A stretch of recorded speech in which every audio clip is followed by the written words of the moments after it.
Hello and welcome to another episode of the Arseholics. Thank you again for tuning in. If you're watching on YouTube, we'd really appreciate you hitting the thumbs up button if you enjoy the episode. And if you haven't already, please subscribe and share the podcast, share us with any other Arsenal fans that you think would be interested in listening to us. So boys, Raj, Niro, Arunan, how's it going? Are we well? Good. Yeah, good, thanks. Good. Enjoying the international break? It's boring as hell. Yeah. So boring. No range of emotions this week, at least. No, that's true. Just Another hoping week no to one go. gets injured in it. That's it. Yeah. Yeah. Okay. Well, so obviously we're no match to talk about or preview at the moment. So we thought we'd meet up, get together and really have a chat about something that's been a discussion point for us all season, actually. And that's our centre-back situation. So we've obviously got quite a number of centre-backs on the books. And we thought it'd be interesting really to just talk about how we feel that's going to look next season in terms of who might be sticking around. Do we feel like we need to recruit in the area? And maybe just touch on, individually, which players, which centre backs we feel are key to us, who's going to be our starting pairing or possibly three going forward. So I think we'll start with Raj, because Raj, you had some interesting insight into who's been starting or who started and what the pairings have been so far this season. Yeah, I think so, mate. Because every time, whenever we do a pre-match and we try and predict what the centre-back pairings are, we've never done. I don't think any of us have done it right. And I wanted to understand. I want to just go into the detail and just try and see, okay, what have we been doing throughout the season? And it is just mental. It's absolutely mental. So bear with me. I'm just going to rattle through almost in a kind of storyline sort of way of how we started the season and where we are right now and what we did with our centre backs throughout that period, right? Almost going to have to take a really deep breath for this. So just bear with me. All right. So we started the season playing three at the back. Gabriel and Holding played with Tierney. We played that again for another game. We then dropped Gabriel versus Liverpool and played still three at the back. We shifted to four at the back at home to Sheffield United, where we played Gabriel and Luiz. First time 4-4-2 for the season. We played that same lineup against Man City too. We played the same centre-back pairing for the next couple of games. So Gabriel and Luiz seemed like they were sort of being the number one pairing. Anyway, we went and played Dundalk with Mustafi, Xhaka and Kolasinac in a three. We played Man United with Gabriel and Holding. We played Mulder with Luiz and Mustafi. We played Villa at home with four at the back with Gabriel and Holding. Same thing against Leeds. Then against Mulder, we played Luiz and Mustafi. Against Wolves, we played Luiz and Gabriel. In the Europa, we changed it to Mustafi and Luiz. So Luiz is a constant in this little period. However, Spurs, we played Gabriel and Holding. We went back to the Europa League with the three of Mari, Mustafi and Chambers. We played Gabriel and Holding together for Burnley and Southampton afterwards. So maybe that looked like it was going to be the pairing. But then we went Everton away and actually went three at the back. Maybe that's because we were doing rubbish at that time with Tierney, Holding, Luiz. EFL Cup, we went with a random back three. Mustafi was in there somehow. We played Chelsea when we had Holding and Mari. We played them both against Brighton and West Brom too. So that looked like they might be the pairing. FA Cup, we played Luiz and Mari. Then we went in the Premier League with Holding and Luiz against Palace and Newcastle. We played Southampton in the FA Cup with Holding and Gabriel. We played Southampton in the league with Luiz and Holding, Man United and Wolves. So 3 games in a row we had Luiz and Holding together.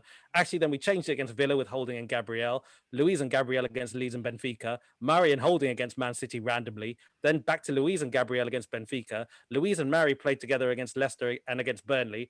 And then Gabriel took Mari's place against Olympiacos, Spurs and Olympiacos. And Luiz and Mari played against West Ham. Right? That's been this season so far. So I've got to give a round of applause for that, mate. Yeah, well done, mate. So like the stats that come out of that, I can't even see you guys on the screen. 43 games a season, about 43 games a season. We've changed centre-back pairing 27 times. Out of those 43 games, there's one point in mid-season where we changed our centre-back pairing 10 times in a row. Only 11 times have we played the centre-back pairing twice in a row. Only 4 times have we played it 3 times in a row. And only once have we played the same centre-back pairing 4 games in a row. And that was Luiz and Gabriel towards the start of the season. You could argue that because there are cup games in here, does that mean, but in the 29 league games, we've made 16 changes. So there's still hardly any periods of league games where we've actually played centre-back pairings together. Right. Pause there. You guys go. I'm done. I'm done for the session. I'm done. Well done, mate. One would say you've done some preparation for this podcast. Maybe. So This is just all knowledge, mate. That's how much of a fan I am.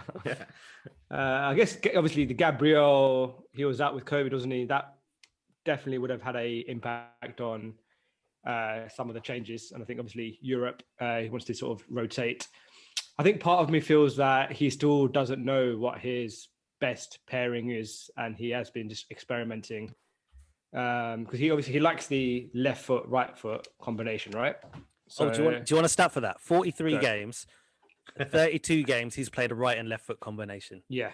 So there you go. So left footers are Mari and Gabriel, right? So you'd expect he would ideally want one of them to in that team, and then the rest of it, the right centre back position is pretty much a free fall, isn't it? Anyone can get into that. Yeah, so that's my input into that. In terms of, I've got no idea what's going thanks through. For tuning in. Yeah, I've got no idea what's See you going next through. time. So I think he's just trying to. I think he's just trying to get into that. He's trying to understand what his best pairing is. Obviously, the Gabriel COVID definitely played a part in it. So I would have thought he would have gone with Gabriel and Luis. Maybe start. Is that what happened to start the season? I can't remember. You went through it. So yeah. It's interesting, is it, Raj? Because obviously that could indicate a few different things, and to me, it indicates he's not sure what his favorite or preferred pairing is. On the flip side, it could just mean he's trying to keep everyone happy to a certain extent. You've got someone like David Luiz who probably isn't going to be the happy sitting on the bench at his age, and considering his profile, most experienced defender at the club. He's won probably the most at the club, I would have thought, not with us obviously, but previously. So yeah, to me it sounds like Arteta's just undecided. There was a period where Rob Holding was playing almost every game, and that was the period where I think our form turned, like start of the year, for a few weeks, and then obviously I can't remember why he got dropped. I don't know if it was an injury or if it was the concussion, wasn't it? He suffered a concussion in a game. Then he didn't play the following game. And then it was Luiz and Gabriel.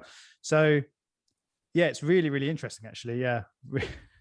It's what the other thing that the data kind of shows is it shows that Arteta seems to play one of the defenders for a longer period of time, and almost that kind of interchanges. Does that make sense? So for example, you have periods where, like you say, Miles, Holding will play for 5 or 6 games, and Gabriel will play for 5 or 6 games, and Luiz will play for 5 or 6 games, but they kind of just don't ever. Do you know what I mean? Like, I would have preferred if you'd done have it as one pairing, like say Gabriel and Luiz for one game, and then rotate it with both, so that at least those two will get consistent football with each other and understand each other's play, rather than, as you're saying, interlinking, so that you don't get that consistency. Even though if you're swapping centre backs, at least the two are still playing together, which will I feel like ideally in the league, you'd rather just have the same pairing for every game, unless there's a reason like an injury. Especially if you're only playing 2, there's not really. I just feel like having a consistent centre back pairing in front of the same keeper, it goes a long way. In the league season, and obviously in the cup competitions, rotate as much as you want. Don't know if you guys feel the same.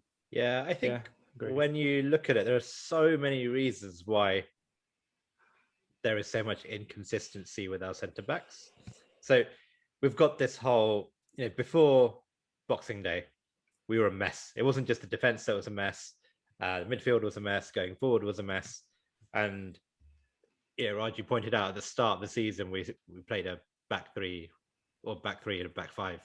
And so that obviously contributed to a lot. But you then have to throw in the fact that we have a new manager who's still trying to get to grips with this squad and figure out what he wants and what he doesn't want. Both, I know, look at the centre-backs, both defensively, but also in terms of playing out from the back and passing the ball forward as well. Then you throw in COVID and Gabriel getting injured. Then you also throw in the fact that for the first 4 or 5 months, we still had Mustafi knocking about, who sometimes can be good, but we all know he wanted to leave. Then you throw in, the other things like the Saliba situation. Mavropanos is still on loan somewhere. There's, it's a crazy mess. And I agree. I'd love to see 2 centre backs play consistently in the league. But I think if you go through each of our individual centre backs, you can probably find a reason why Arteta doesn't like any of them individually. So probably needs to find a good combination of the two. What's interesting is, you talk about the Boxing Day change. Everyone talks about Arsenal since that Chelsea game, right? And the Chelsea, Brighton, West Brom games, which were one after another, it was Holding and Mari who were our pairing. So they were kind of right at the beginning of that turnaround. And then Mari also played against Newcastle in the Cup, which was after that. And so in those 4 games, if you remember, we conceded against Chelsea like a consolation goal, but Brighton was a clean sheet, West Brom was a clean sheet, Newcastle was a clean sheet, and we were keeping clean sheets for fun then because we did against Palace and Newcastle afterwards again. The interesting thing I found about that, and this goes to your point, Aaron, and it's like it's obvious that there's things that he doesn't like about people, is that Mari played 4 of those games in a row: Chelsea, Brighton, West Brom, and Newcastle. He then didn't play again for 10 games until we played Man City, when he randomly dropped that Holding Mari centre-back pairing. So it's really interesting to because you're right, there are things in the season, whether it's COVID or a suspension, that maybe caused some of this change. But then there's some times where it's just, I don't really understand what Arteta's doing. I'm not saying that he hasn't got a reason, I just don't see it.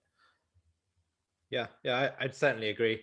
I think it's very hard to figure out who he likes at the moment. Like you said, David Luiz and Gabriel seem to be the preferred two, but that's not even to we're completely ignoring the fact that randomly now Callum Chambers is getting games at right back as well, which is even more bonkers. But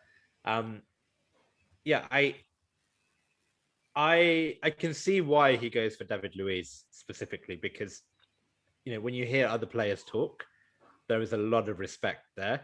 And I think because we as fans probably judge David Luiz quite harshly because when it goes wrong, it goes very badly wrong for him.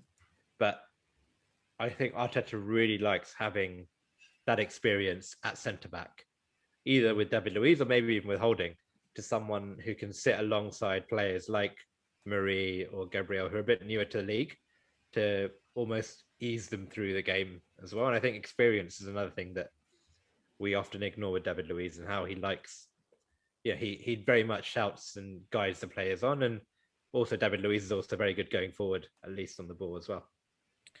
Yeah, I think that it's really, the point about David Luiz is the stats back that up. So I think out of if I look at it, the last 18 games that we've played, I think he hasn't started 4 out of the last 18. And if you look at the last, I think 14, really, if it wasn't for that suspension that he got against Wolves and that random time we decided to play Holding Mari, he's played every game. Yeah.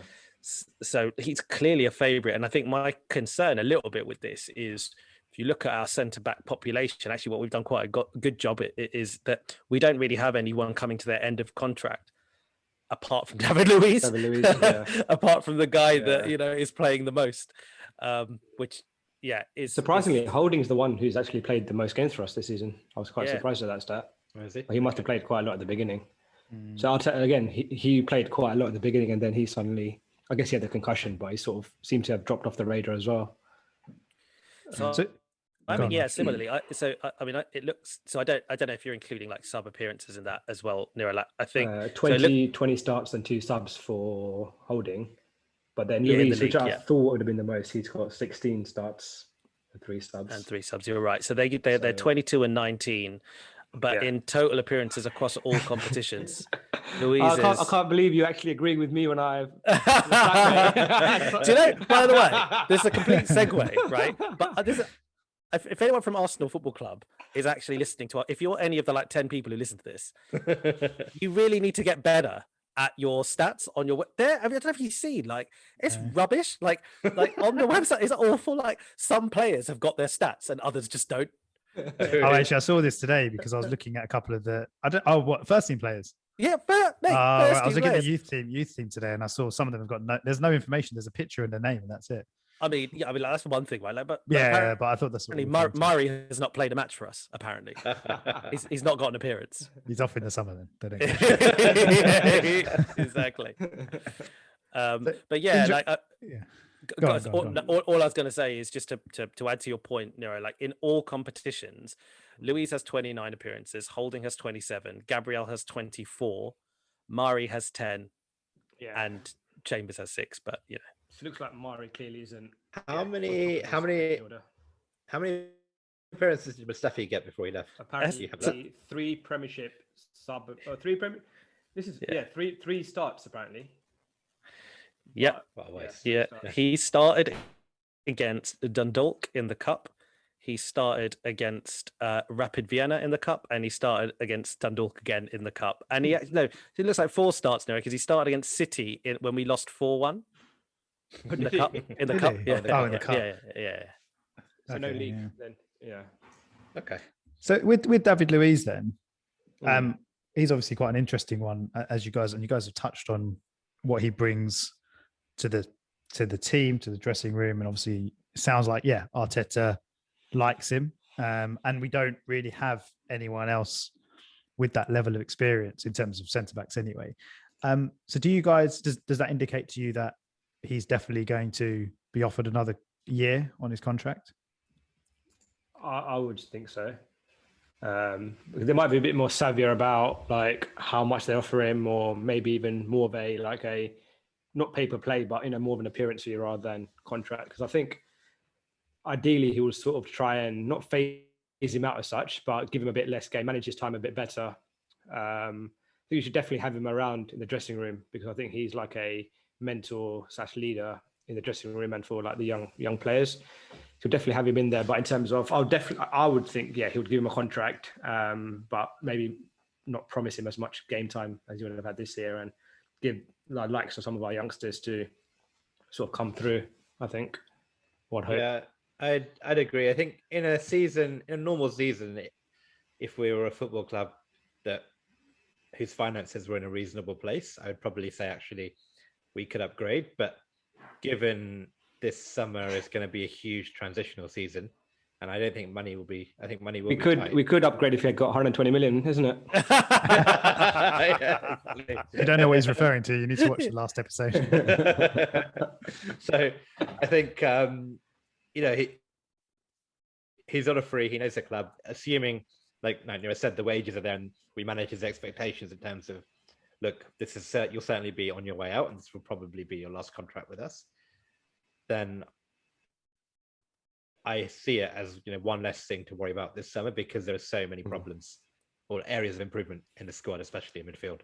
I think one thing to think about is, because I agree with the concept, I think at the end of the day, if he doesn't phase him out after this international break, which I don't think will happen, I think he'll continue to play him, then I can't see us kind of just completely parting ways with him. So I think it will be kind of like you mentioned, Niro. But I suppose the interesting thing is, we've got William Saliba. If he comes, he's right-footed as well. If he does, play for us. And the other guy is, who we always forget to talk. I think all fans forget to talk about is that Mavropanos, who's out on loan at Stuttgart, who is 23 years old, and we extended his contract till 2023.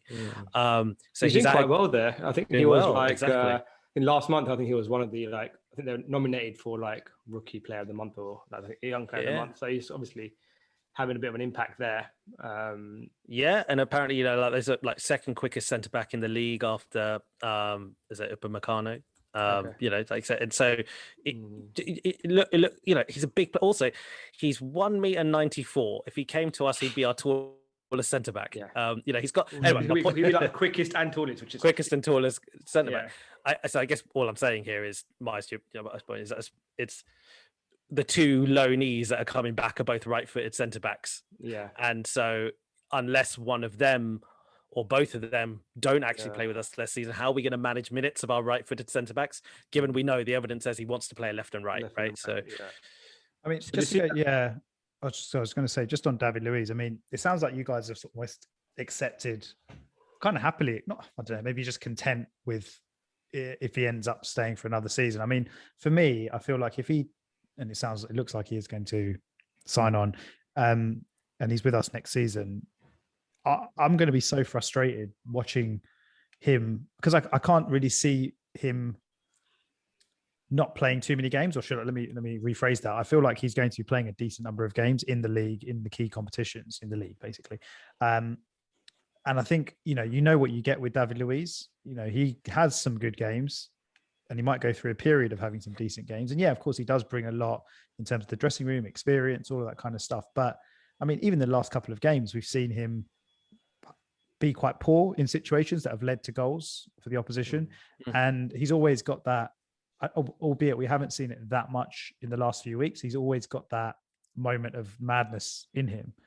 And I think, if he ends up playing sort of, I don't know, conservatively say 25 games next season, which isn't really that much across a season where you're probably playing 50, 55 games, that there's going to be mistakes in there, I feel. He's going to switch off at points, or he's going to have that moment of madness. It's just going to be really frustrating. And me personally, I feel like for whatever positives he brings to the squad, and yeah, you can't underestimate how important it is to have players that, put their arm around the youngsters and all that kind of stuff, mentoring and all that kind of, that's great. But I just feel like it's time to kind of call it a day with him. And it's not like he's going to be on, this, like Niro, you mentioned, like not quite a pay as you play, but that's never going to happen. He's going to sign for, I don't know, what is he on now? I don't know, 100K, 100 grand a week or something. Yeah. Right. Yeah, so I can't really see him signing for much less than that. And it's just kind of like, and also like you guys just touched on, 33, 34 next month. No one else is going to give him a contract for more than 100, are they? So it's not like it's not like he's got many options out there. Yeah, but that, I mean, we shouldn't be the ones giving him the option, is what I'm trying to say. Like, he can leave on a free, let him leave on a free. There's no value, he has no transfer value, right? So, and the other thing you guys mentioned about the guys that are going to be coming back from loan, who are two really, really promising defenders in Saliba and Mavropanos. And, he's going to be blocking. The term blocking isn't quite right, but they're obviously going to get less games as a result of David Luiz staying, which is quite frustrating because we've had Saliba on our books for 2 years now. Will be 2 years come the summer. And now's the time where, we want to see him in an Arsenal shirt if he's going to become one of our next centre-backs. So yeah, for me, I'm quite frustrated that we're now kind of in this position where we're almost reliant on him as this kind of figurehead in the dressing room and in the squad, and this, the guy that the young players look up to. But in terms of actually on the pitch and his defending abilities and him being a solid player for us, he's not that. He has been though. Like he's very with the likes of sort of Mustafi and Socrates. They had games where they were okay, and then they had disastrous games. But Luis, sometimes it's you get class, or you get his mistakes. And I think sometimes in the big games, I think he can. I think if you playing him more often, he then loses concentration and he has lapses. And but he shouldn't be. That's what he's in the team for, right? He's a 33-year-old centre back who should be the guy who's not making those mistakes or lapses of concentration. You could forgive Saliba if he comes in the team, or Mavropanos, and they do it, because Arsene Wenger said this, right? Unless you have to suffer with the youngsters, because they're going to make mistakes. But for me, the expectation of someone like David Luiz, although we know what he's all about, and we knew that he was a bit of this. But remember, FA Cup semi-final, he was man of the match, he was our best player. So he has games. Yeah, he can have the one-off games. That's fine. But I'm talking about 30 games for a season. But I agree in the sense that if I would sign him on, I wouldn't play him for if I was Arteta, I would sign him on and not play him for 25 games. I'll save him for the big games and play rotate the youngsters. But then we're going back to it kind of feels like we're going back to the same problem of what's our centre-back pairing. As in who are the two that are the first choice, and then the others should be trying to almost break that pairing, by putting in the performances when they do get a just feel it looks like the left. It looks like it's sorted anyway. It looks like it's what Mari. It's Gabriel, right? Gabriel one, Mari back up. That's sorted. Yeah. Having four players on the right is not 4 into 1 is not going to work. So he'll have to either get rid of someone or Holding's just signed a new contract, right? Holding will stay. He's just signed his new deal. Mavropanos is probably the future. So I don't know. I know.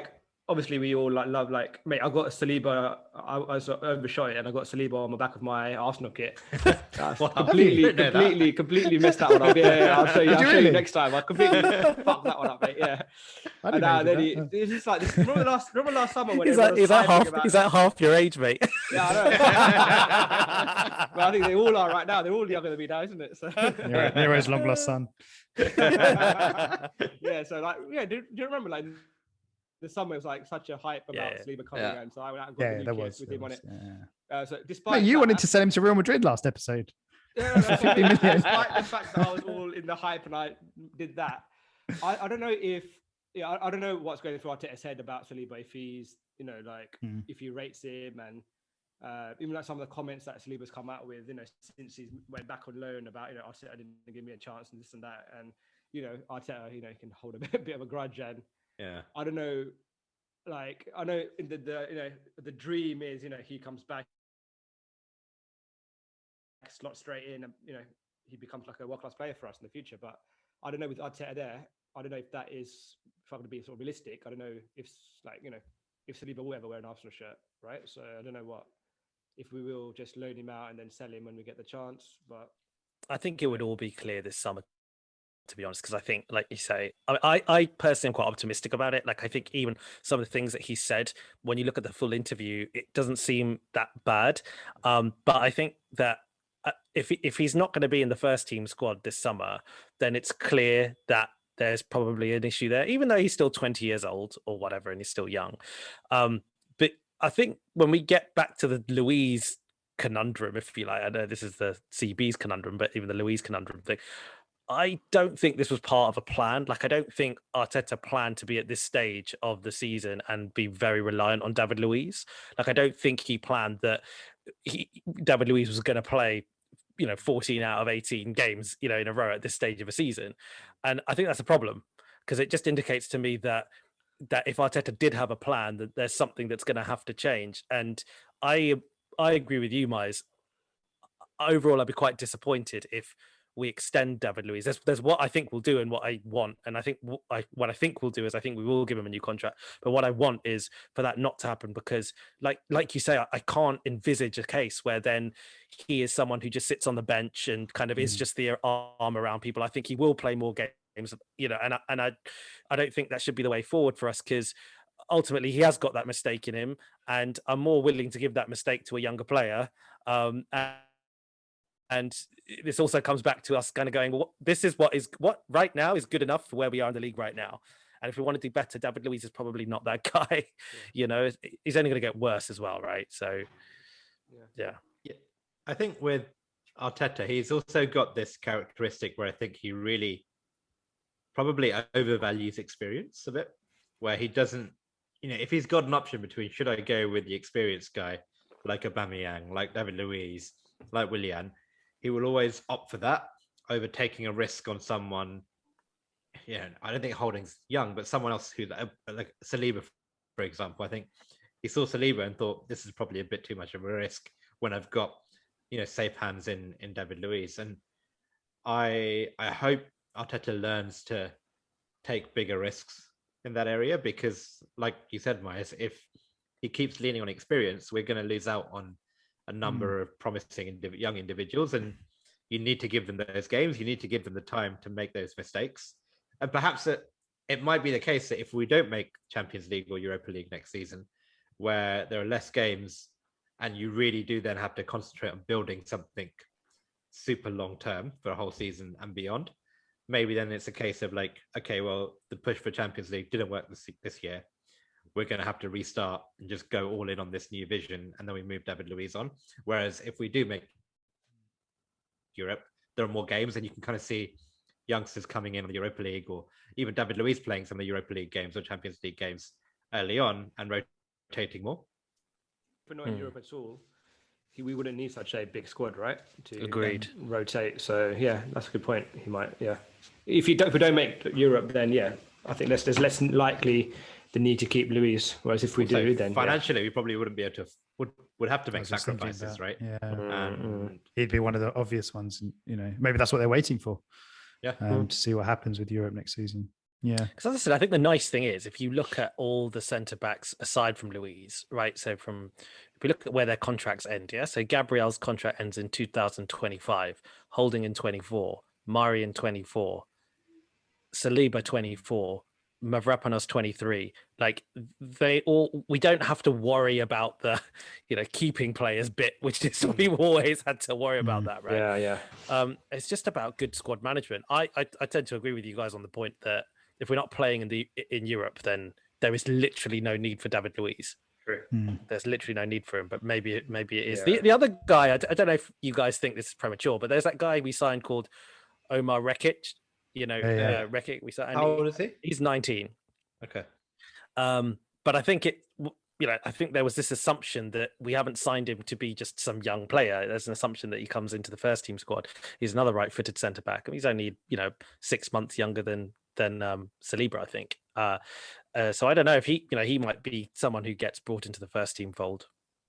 Thing is, like, I know we're all talking about like having playing the youngsters, let them make mistakes, but I can guarantee, like, sort of if we go through like a bad patch of just making mistakes, losing games, then we're all gonna be like, oh yeah, we lack leadership. We know we've got no experienced players, So it's like sometimes it's just like no winning, isn't it? Yeah, There's always something to complain about. So centre backs are that position, right? Where I think the only teenage centre back that has played, but that really plays in the Premier League is that Wesley Fofana. Mm-hmm. I don't think there are any. I think it's you do, right? Like, and I think even Chelsea, when they, with all the money that they've spent, they clearly, exactly. They clearly thought we just need to go do something like that. So I guess managers are valuing that. Okay, and you guys mentioned as well one other player, because we're talking about the centre backs that come to mind initially, but Callum Chambers. I feel like with him, he was maybe a player that Arteta obviously hasn't been fit for most of the season, and I feel like that was a player. He's a player that Arteta would have been willing to let go for the right money. It's never really worked out for him at Arsenal. A number of loan deals, injuries, and it's never really worked out. He's now 26 years old, so he's not not old, but he's not a promising youngster anymore. But obviously his performance against West Ham and the fact that that came at right back, but he has that flexibility to play centre back. And there was talk of him being a kind of a holding midfielder at some point in his early days as well. Do you feel like, I'm just interested to get your thoughts really on Chambers? He could potentially be another one that gets considered for centre back, or just gets considered for a squad place, and like I said, can fill in at centre back. Or do you think he's the kind of guy now that we potentially let go for the right money? I guess it comes into the right back conversation as well, which is another one with Bellerin and Suarez. I think both, actually. I think I'd happily keep him because he can, if he keeps up this form, he can play right back. He can probably do a job, like if needed, in defensive midfield or centre back. However, as with a number of our players, I think if decent money came in, I'd say that for Chambers, but also say that for Saliba, Mavropanos, all of our defense, except any of them. David Luiz gone, except Gabriel, even Marie, to be honest. If 20, 30 million came in, I think we would almost certainly say yes. Saliba's a tricky one there because we obviously paid a lot of money for him, and we discussed this previously, right? But we're broke. We have four centre backs plus Chambers. If money comes in, we would be stupid not to sell one of them. And I think the only one who is truly probably unsellable is probably Gabriel. I think Go on, mate. I think so I'm not I think like Chambers, again, we're 2 games in, so we can't judge too much. From what I've seen of him playing in that right back position, I think I was one of those to say, maybe he's can train there and be like a long-term solution, or at least a medium-term solution for us right back. I know, like, obviously, versatility is really important as well, but I think sometimes it's like I don't think it helps players. Like with like Maitland-Niles, for example, like we moved him around so many times, and I think he just got confused in terms of what his strengths were and what he can do. And same with like Chambers, playing in midfield and training a centre back and training a right back. I'm not too keen on too much versatility because I like a player like if he's good at being a right back and that's his role now, just training that position week in, week out now. That's what I would sort of do if I was Arteta. So rather than keep him as an option for defensive midfield or centre back, just keep him as your long-term right back option. And from what I've seen, like I think I'll be a bit more hesitant to sort of sell him now than I would have been like a month ago. Shows how fickle this sport is. But now I can sort of see But yeah, like in terms of this, like I wouldn't consider him as one of our sort of centre back options. I think just keep him as a right back. And like we said, we've got 6 centre backs left and right footed. So there's no point adding, mixing up even more and creating more need for Arteta to rotate and etc. Just keep him as right back and just keep the others in centre back. That's what I would do. Yeah, I completely concur with that. I think the fact that he's fungible and plays in various positions, like we've got to do the right thing by the players as well. Sometimes I'm not saying that should be our ultimate goal, but the fact that he's had a couple of games where he's looked good at right back, like you say, it's just been a couple of games, and one of those games we conceded 3 goals. Yeah, like so. I mean, and he, ultimately he's a right back. So, the scenario which I would find interesting, I'd find it interesting if Arteta looks at the squad and thinks about what he needs to strengthen, where he needs money, and thinks, can I sell Bellerin and not sign a right back and get away with it next season? And say, if I keep Chambers, keep Cedric, can I get away with it? And maybe that's not the long term thing for him, but in terms of where he needs to strengthen the squad, maybe Chambers is now added to that dilemma. Yeah, I'm not sure whether Arteta sees him as a centre back option really, because like I don't think he's really So, but again, Aaron, like again, a lot of these players have a price. We've got lots of centre backs now, 2 more coming back in from loan. We can't have them all. It just makes no sense. So something's got to give. So it's sort of next thing I was going to ask. Really, it's a bit difficult to answer this because we don't know. Well, the season hasn't finished yet, so we don't know how well we've done. And obviously, we could either there's a number of outcomes. We could finish mid-table and not have European competition. We could finish in Europa League places, or we could potentially win the Europa League and be in the Champions League. So, very, very different potential outcomes. But what I wanted to ask was, for whatever, let's assume we get into Europe, whether that's the Champions League or the Europa League, for whatever our ambitions are going to be next season, and if we take the league as priority, we want to be finishing higher up the table. Do you feel like the centre backs that we have at the club, let's assume they all stay, and let's look at, if you think about the all of the centre backs Arsenal have on the book, so including Saliba and Mavropanos, do you feel that a combination of those centre backs is enough or good enough quality for us to achieve our ambitions next season?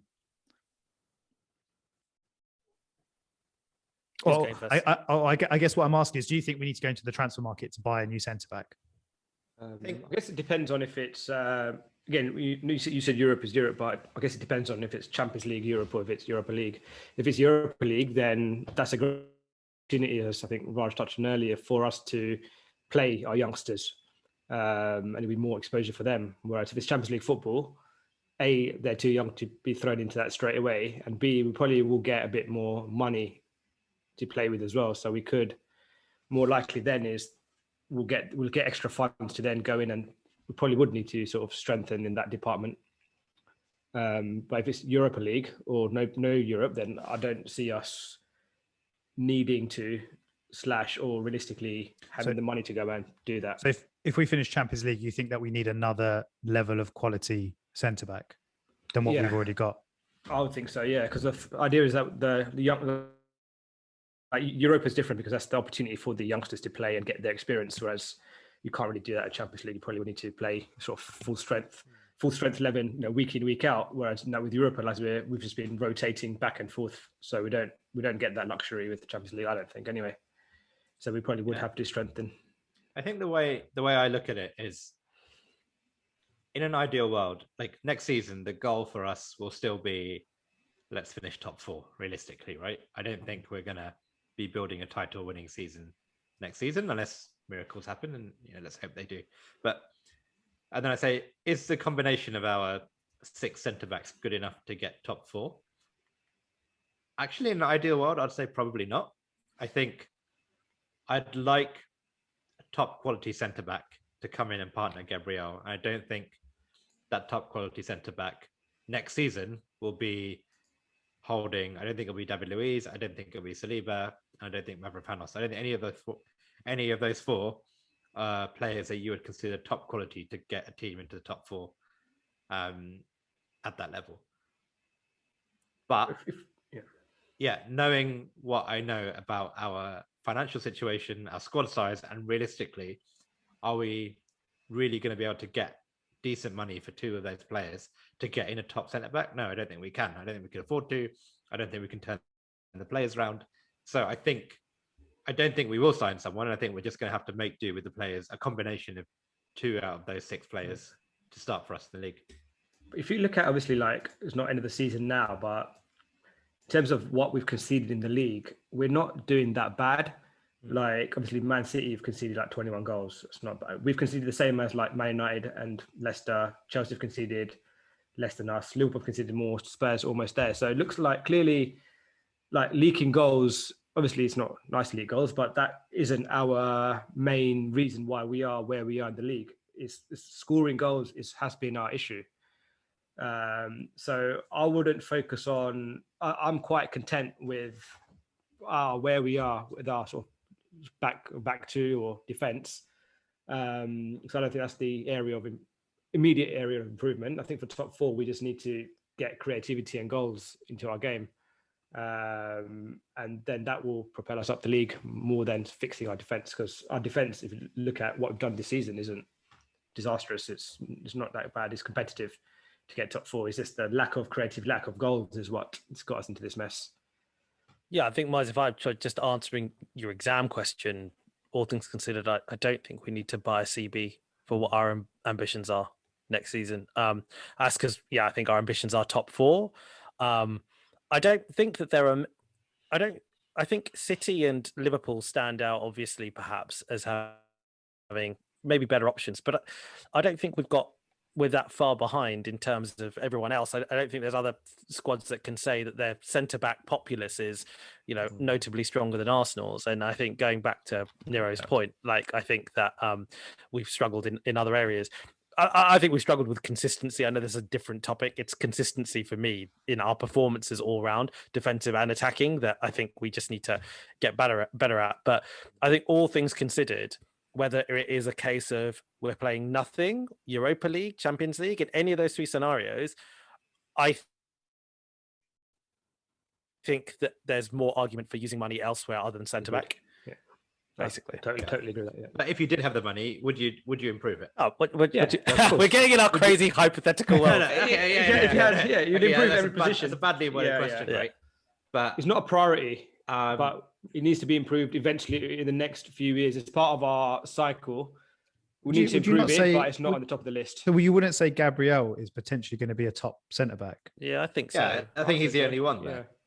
Well, okay. I mean, it's interesting, Aaron, in what you said about Saliba and Mavropanos, because especially Saliba, maybe not Mavropanos because he's actually played a game for Arsenal, but obviously he's impressing alone. But Saliba's an interesting one, because I can't admit to saying that, I can't lie and say that I've seen him play hardly at all, apart from a few clips here and there. But as I said in the last episode, I just don't feel like Arsenal are the kind of club where they're going to spend, I was about to use another word there, £30 million on a very, very, very young, inexperienced centre-back, unless there was clearly something they've identified there. And it's obviously a risk. It's always going to be a risk, but that's a lot of money. It's a lot of money to go and in a position where, you're kind of the development from that age to being a top Premier League centre back. There's still quite a lot of development to be done there, or to happen. Sorry. So I just feel like that. It's a big investment. Like you said, we haven't got any money. We're generally not the biggest spenders. Okay, although in the last couple of years the stats or the numbers prove differently.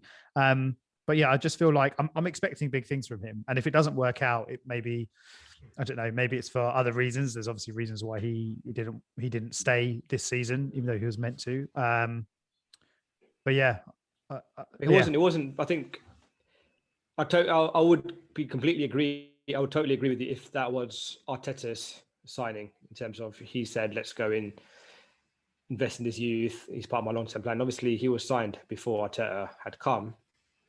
Which might be the only sort of issue there. Yeah, I feel like Arteta doesn't have the pressure to play him because it's not his signing. Yeah, right. So he can kind of treat him like any other centre back at the club. Exactly, agree with that. Yeah, I don't think he's thinking about 30 million or youth and any of that stuff. No, I wasn't looking at it from Arteta's perspective. I was saying as in his talent, his talent as a player. Okay, maybe because of his age, maybe he's not ready. There was obviously some other stuff going on with him when he came back from, was it Saint Etienne we signed him from and he loaned him back? So obviously last time when he came back, obviously something happened, something's going on, whatever, maybe it's, I don't know. So I don't know. It wasn't so much about Arteta feeling the pressure to play him. It was more as a talent, as a talented young player in Europe that Real Madrid apparently wanted as well, or were interested in. I feel like they will give him a chance, unless there's some unknown.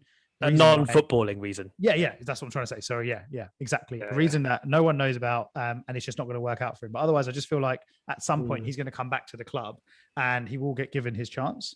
And I'm expecting a lot from him because, I don't think we'd put down that kind of money for a player of that age. It's not something that we've generally done. True. Yeah, I agree. I think overall, our centre-back situation isn't too bad. Like, yes, there are areas where we could improve, certainly, but you'd have to spend 30 or 40 million, which we don't have to improve on what we have. But I'm just so glad we've moved past the days of like Mustafi and Socrates and Kolasinac. Yeah. I was just going to say, because out of those 6 players that we've got, like whoever's starting, we're not like exactly starting. So like only them 6 is like fair enough. They're all. I don't think there's much difference between the quality of those. Maybe Gabriel slightly a bit better, but apart from that, they're all in that sort of same category of how good they are. Like none of them are like world class, and none of them are shit either. So they're all in that same category. So whatever mix he does, it's fine. But yeah. But I think Mike is saying if you're going to go to the next level, we'll need 2 players that are like. Yeah. I think that's apparent. But yeah, okay. Good stuff, boys. No, really good chat. Let's see what happens. I guess it all depends on how things pan out for the rest of the season. Will be very, very interesting. But great stuff, guys. Well, thank you for tuning in to everyone who has tuned in, and we will catch you next time. Cheers, guys. Cheers, guys. Bye. Thank you very much. Bye.